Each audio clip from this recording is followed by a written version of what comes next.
ஏம்மா, அதுக்குள்ள அந்த மாமியார் கழுவி கொடுமையை ஸ்டார்ட் பண்ணிட்டாங்களா என்று கேட்டாள். நான் தான் அவங்களுக்கு வாரிசு கொடுக்க போறேனே, சோ என்ன ராணி மாதிரி பாத்துக்கிறாங்கக்கா. இங்க டிவோர்ஸ் பேப்பர் இருக்கு, வந்து சைன் பண்ணி தந்துட்டு போ என்று சொன்னாள் அக்ஷயா. அதை கேட்டதும் நித்யா மறுத்துவிட வேண்டும் என்றுதான் நினைத்தாள். ஆனால் என்ன செய்ய, எப்படி இருந்தாலும் இதை ஒரு நாள் பண்ணத்தான் போகிறோம் என்ற எண்ணம் வரவும் அவள் அங்கிருந்து பிரகாஷ் வீட்டிற்கு கிளம்பினாள். அவள் மீண்டும் அந்த வீட்டு வாசலில் கால் வைக்கும் போது ஏதோ திகார் ஜெயில் வாசலில் கால் வைப்பது போன்ற உணர்வு அவள் மனதில் தோன்றியது. அதே நேரம் நித்யா வீட்டிற்குள் வருவதை பார்த்த வசுந்தரா, ஏய் அங்கே நில்லடி, யாரை கேட்டு நீ இங்க வந்த? உன்னதான் நான் இங்க வரக்கூடாதுன்னு சொல்லியிருக்கேன்ல என்று கேட்டார். இங்க பாருங்க, நான் ஒன்னும் ஆசைப்பட்டெல்லாம் இங்க வரல, எனக்கு ஒரு வேலை இருக்கு, அதை மட்டும் முடிச்சுட்டு போறேன் என்று சொன்னாள். அதை கேட்டவர், ஏய் எதுக்கடி வந்த? என் மருமக பொண்ணையும் என் பேர குழந்தையையும் ஏதாவது பண்ணலான்னு வந்தியா? உன்னாலதான் 4 வருஷமா ஒரு குழந்தை பெற்று தர முடியல, இப்போ எங்களுக்கு இருக்கிற சந்தோஷத்தையும் கெடுக்க பாக்குறியா என்று சரமாரியாக கேள்வி கேட்டார். நித்யாவிற்கு வந்த கோபத்தில் எதையாவது தூக்கி தன்னுடைய மாமியாரை அடிக்க வேண்டும் போல இருந்தது. ஆனாலும் அவள் அமைதியாக இருந்தாள். அப்போது வசுந்தரா அருகே வந்த அக்ஷயா, ஐயோ ஆண்டி ப்ளீஸ், நீங்க அக்காவை எதுவும் சொல்லாதீங்க. அவ என்ன வேணும்னேவா குழந்தை பெத்துக்காம இருந்தா? அவளால முடியல. இப்படி இருக்கிறவங்களை எல்லாம் நம்ம குறை சொல்லக்கூடாது ஆண்டி என்று சொன்னாள். எப்பா சாமி, இது உலக மகா நடிப்புடா என்று நினைத்த நித்யா, இங்க பாருங்க, உங்க நாடகத்தை பார்க்க எல்லாம் எனக்கு டைம் இல்ல, சோ எங்க டாக்குமெண்ட் இருக்குன்னு சொல்லு, நான் அதை சைன் பண்ணிட்டு போறேன் என்று சொன்னாள். அக்கா நீ பிரகாஷ் ரூமுக்கு போ, நான் வரேன் என்று சொன்னாள். இத்தனை நாட்களாக தாங்கள் ஒன்றாக இருந்த அறைக்கு இன்று இவள் வழி சொல்கிறாள் என்று நித்யாவிற்கு வேதனையாக இருந்தது. இருந்தாலும் அவள் அமைதியாக சென்றாள். கொஞ்ச நேரத்தில் அங்கே வந்த அக்ஷயா, அக்கா எப்படி இருக்கா என்று கேட்டாள். இந்த மாதிரி ஜெயில இருந்து எஸ்கேப் பண்ண பிறகு ரொம்ப நல்லா இருக்கேன், டிவோர்ஸ் பேப்பர் எங்க என்று கேட்டாள். அதை கேட்ட அக்ஷயா, அந்த டேபிள் மேல இருக்கக்கா, நீயே போய் எடுத்துக்கோ, நான் இப்ப கர்ப்பமா இருக்கிறதுனால இவ்ளோ வெயிட் தூக்க கூடாது என்று சொன்னாள். வார்த்தைக்கு வார்த்தை அவள் கர்ப்பமாக இருப்பதை நினைவுபடுத்துவது நித்யாவிற்கு சுத்தமாக பிடிக்கவில்லை. அதனால் அவள் அமைதியாக சென்று அந்த பேப்பரை எடுக்க, அப்போதுதான் அதன் கீழே அக்ஷயா மற்றும் பிரகாஷ் கல்யாண பத்திரிகை இருப்பதை பார்த்தாள். ஓஹோ, இதுக்காக தான் இவன் நம்மள வர வச்சா போல என்று நினைத்தவள் முகத்தில் எந்தவித ரியாக்ஷனையும் காட்டாமல் அமைதியாக அதை படித்து பார்த்துவிட்டு சைன் போட்டாள். அந்த டிவோர்ஸ் பேப்பரில் பிரகாஷ் குடும்பத்திலிருந்து பணத்தை வாங்கக்கூடாது என்பதை தாண்டி பெரிதாக எந்த விஷயமும் அவளுக்கு தவறாக படவில்லை. எனவே அக்ரிமெண்டை சைன் செய்துவிட்டு அக்ஷயாவிடம் நீட்டினாள். அக்கா, உனக்கு ஒரு விஷயம் தெரியுமா? உனக்கு குழந்தை பிறக்காதது மறைச்சு நீ அவர் கூட இருந்ததுனால அவர் உன் மேல 1 கோடி ரூபாய் நஷ்டஈடு கேட்க போறதா சொன்னாரு. நான் தான் சொன்னேன், என் அக்கா பாவம், அவ படிக்காதவ, அவளால 10,000 கூட சம்பாதிக்க முடியாது, அதனால அவகிட்ட காசு கேட்காதீங்கன்னு. அவரும் சரின்னு சொல்லியிருக்காரு. உனக்காக இவ்ளோ பெரிய உதவி பண்ணிருக்கேன் என்று சொன்னாள். அவளை நம்ப முடியாத பார்வை பார்த்தவள், பிரகாஷுக்கு அந்த அளவுக்கு பண கஷ்டம் இருக்கு, என்கிட்ட பணம் வாங்கிதான் பழைக்க முடியுங்கிற நிலைமையில இருந்தான்னா அவனை என்கிட்ட வந்து பேச சொல்லு, நான் அவனுக்கு பணம் ஏற்பாடு பண்ணி தரேன் என்று சொன்னாள். அதை கேட்ட அக்ஷயா கோபம் கொள்ள அவளை பார்த்தவள், இங்க பாரு, எது எப்படியோ, இனிமே நீ பெரிய பாவ கஷ்டப்படுத்தாத மாதிரி நடந்துக்கோ என்று சொன்னாள். அதை கேட்ட அக்ஷயா, அட போக்கா, எப்ப பாரு இந்த ஆளுக்காக யோசிச்சே வாழ வேண்டியதா இருக்கு. வெறும் வாட்ச்மேன் வேலை மாசம் 10,000 சம்பாதிக்கிற இந்த ஆளுக்கெல்லாம் எதுக்கு பொண்டாட்டி குழந்தைங்க? இந்த ஆள் இருக்கிறதுக்கு செத்திருந்தா கூட இந்நேரம் நான் நிம்மதியா இருந்திருப்பேன் என்று சொன்னாள். அவள் அப்படி சொன்னதும் கோபம் கொண்ட நித்யா பலார் என்று அவள் கன்னத்தில் அறைந்தாள். ஓவரா பேசின வாயா உடைச்சிருவேன், ஒழுங்கா இருந்துக்கோ என்று சொல்ல, அப்போது அங்கே வந்த வசுந்தரா, ஏய் என் மருமக பொண்ணு அடிக்கிறியா? பாவம், அவ மாசமா இருக்கிற பொண்ணுன்னு கூட பார்க்காம அடிக்கிறியே, உன் கை கால் எல்லாம் விளங்காம போயிடும் என்று சொல்ல, அதை கேட்ட நித்யா, இங்க பாருங்க, இப்போ நீங்க ஏன் மாமியார் இல்ல, அதனால என்ன உங்க இஷ்டத்துக்கு திட்டினா நான் கேட்டுட்டு இருக்க மாட்டேன். அங்க விழுந்ததே இங்க விழும், அதோட நீங்க பண்ண கொடுமையை நீங்க மறக்கலாம், ஆனா நான் மறக்கல என்று சொன்னவள் அமைதியாக அந்த இடத்தை விட்டு சென்றாள். அவள் செல்வதை பார்த்த வசுந்தரா நித்யாவை நன்றாக திட்டினார். அவர் திட்டுவதையெல்லாம் கேட்டும் கேட்காத மாதிரி வந்து விட்டாள் நித்யா. அவள் இரவு அந்த ரகசிய மாஸ்க் மனிதனுக்கு சமைக்க வேண்டும் என்பதால் சில பொருட்களை வாங்கி கொண்டு சென்று சமைக்க ஆரம்பித்தாள். சரியாக இரவு 8 மணிக்கு அவள் சமைத்து முடிக்க, அப்போது கதவு தட்டும் ஓசை கேட்டது. அதை கேட்டவள் அவன் வந்துவிட்டான் என்பதை உணர்ந்தவள் கிச்சன் லைட்டை அணைத்துவிட்டு வெளியே வர, அவளை சட்டென்று இழுத்து அணைத்துக் கொண்டவன் அவள் முகத்தை பார்த்து, என்னாச்சு உனக்கு, ஏன் சோகமா இருக்கா என்று கேட்டான். அவன் அப்படி கேட்டதும் ஷாக் ஆனவள், எனக்கு ஒன்றும் இல்லை, நான் நார்மலாக தான் இருக்கேன், நீங்க சாப்பிட வாங்க என்று சொன்னாள். அதை கேட்டவன், நான் அப்புறமா சாப்பிட்றேன், நீ முதல்ல சொல்ல என்று சொன்னான். அவனிடம் முழுவதும் சொல்ல முடியாதவள், அது நான் என் மாமியார் வீட்டில் என்னை எப்படி கொடுமைப்படுத்தினாங்கன்னு நினச்சி பார்த்தேன், அதான் கொஞ்சம் கஷ்டமாயிடுச்சு என்று சொன்னாள். அதை கேட்டவன், ஏன் நீ அந்த கஷ்டத்தெல்லாம் தாங்கிக்கிட்ட என்று கேட்டான். நான் என்ன பண்றது, எங்க பெரியப்பாவே பாவம், அவர்கிட்ட போய் நான் என் வாழ்க்கை வீணாடுச்சுன்னு சொல்லி வேதனைப்படுத்த முடியாது இல்லையா என்று கேட்டாள். நீ சொல்றது ஒரு விதத்துல சரிதான், ஆனா நான் ஒன்று சொல்லுவேன், அதை நல்லா கேட்டுக்கோ. நம்மளுக்கு இருக்கிறது ஒரே ஒரு வாழ்க்கை தான். ஸோ அதை நமக்கு பிடிச்ச மாதிரி வாழணும். அவங்களுக்காக இதை பண்ண, இவங்களுக்காக இதை பண்ணன்னு நீ எது பண்ணாலும் லாஸ்ட்ல நீ தான் கஷ்டப்படணும் என்று சொன்னான்.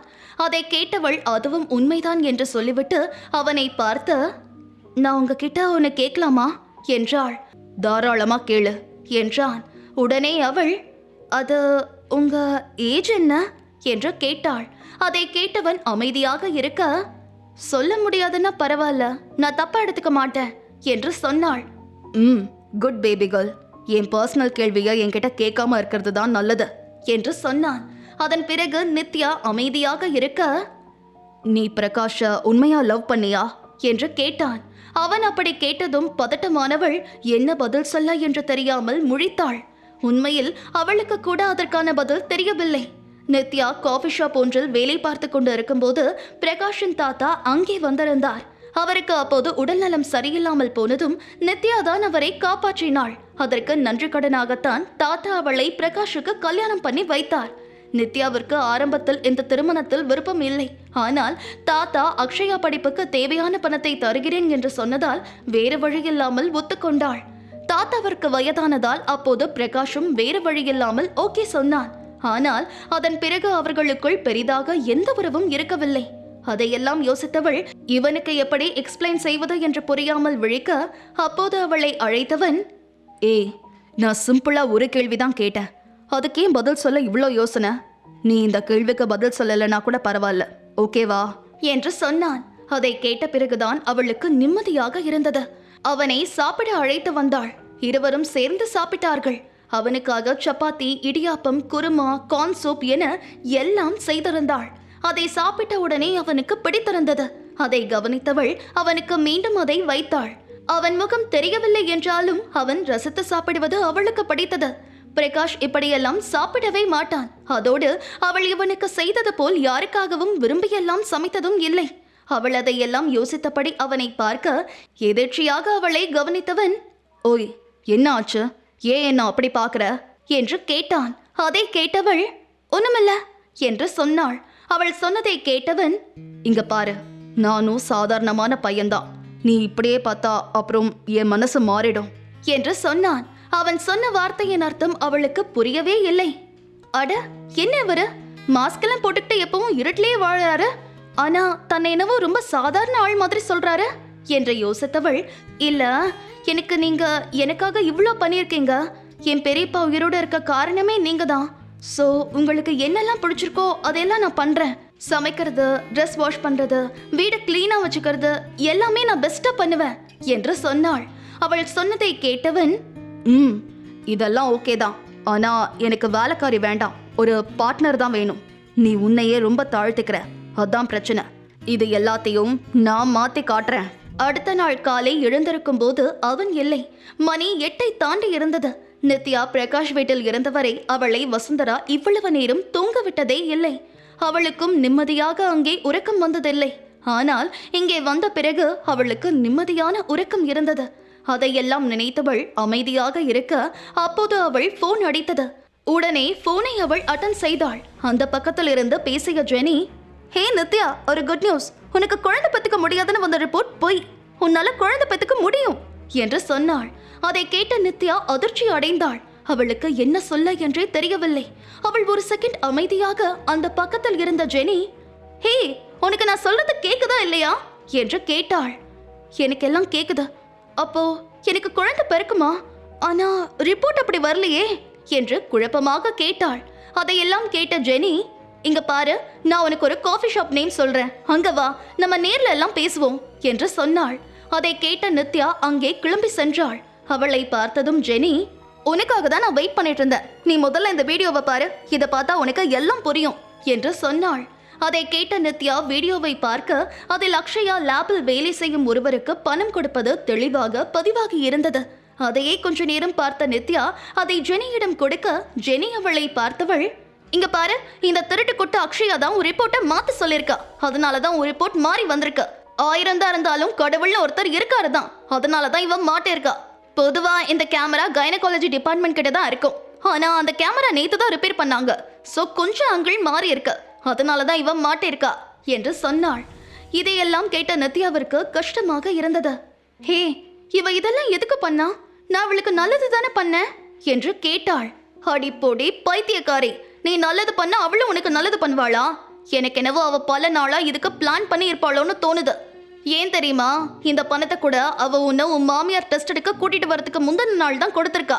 அதோட அவ இப்போ கர்ப்பமா இருக்கா. இதெல்லாம் அவ பக்காவா பிளான் பண்ணாதான் பண்ண முடியும். சோ இது ரொம்ப நாள் பிளானா தான் இருக்கும் என்று சொன்னாள். நீ சொல்றதும் உண்மைதான். ஆனா இந்த வீடியோ வச்சு நம்ம என்ன பண்றது என்று கேட்டாள். வெத்தலை பார்க்க போடலாம். கேக்குற பாரு கேள்விய. இதை எடுத்துட்டு நம்ம உடனே அந்த மாங்கமடையும் பிரகாஷ பார்க்க போலாம். அவன்கிட்ட இந்த வீடியோவை காட்டலாம். அப்புறம் இருக்க அந்த அக்ஷயாவுக்கு கச்சேரி என்று சொன்னாள். அதை கேட்ட நித்யா, அதெல்லாம் ஒன்றும் வேண்டாம் ஜெனி. நீ என்ன நினைக்கிற? அக்ஷயா தப்பு பண்ணான்னு தெரிஞ்சா அவன் அவளை விட்டுட்டு என் கூட வந்துருவான்னா? நிச்சயமா இல்ல. அவன் பக்கம் தான் நிப்பான்.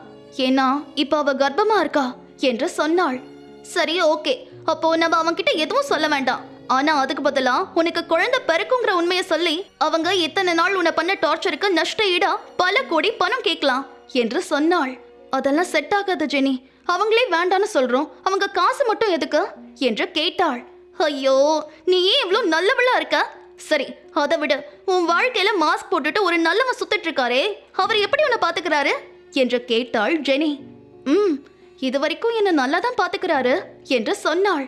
நல்ல விஷயம். அப்ப நீ அவரையே கல்யாணம் பண்ணிக்கோ. எனக்கு தெரிஞ்சு அவர் பிரகாஷை விட பெரிய பணக்காரனா தான் இருப்பாருன்னு நினைக்கிறேன். சோ ப்ரப்போஸ் பண்ணா கல்யாணம் பண்ணிடு. அப்புறம் நம்ம அந்த அக்ஷயாவை இஷ்டத்துக்கு வெறுப்பேத்தலாம் என்று சொன்னாள். இன்னொருத்தர் வெறுப்பேத்த எல்லாம் கல்யாணம் பண்ண முடியாது. எல்லாம் நடக்கிறப்போ நடக்கட்டும் என்று சொன்னாள். அதை கேட்ட ஜெனி சரி என்று தலையசைத்தவள், ஓகே, நல்லவளே, எதுக்கும் நான் உனக்கு இப்ப இந்த வீடியோவை அனுப்புறேன். இன்னைக்கு இல்லைனாலும் என்னைக்காவது ஒரு நாள் யூஸ் ஆகும் என்று சொன்னாள்.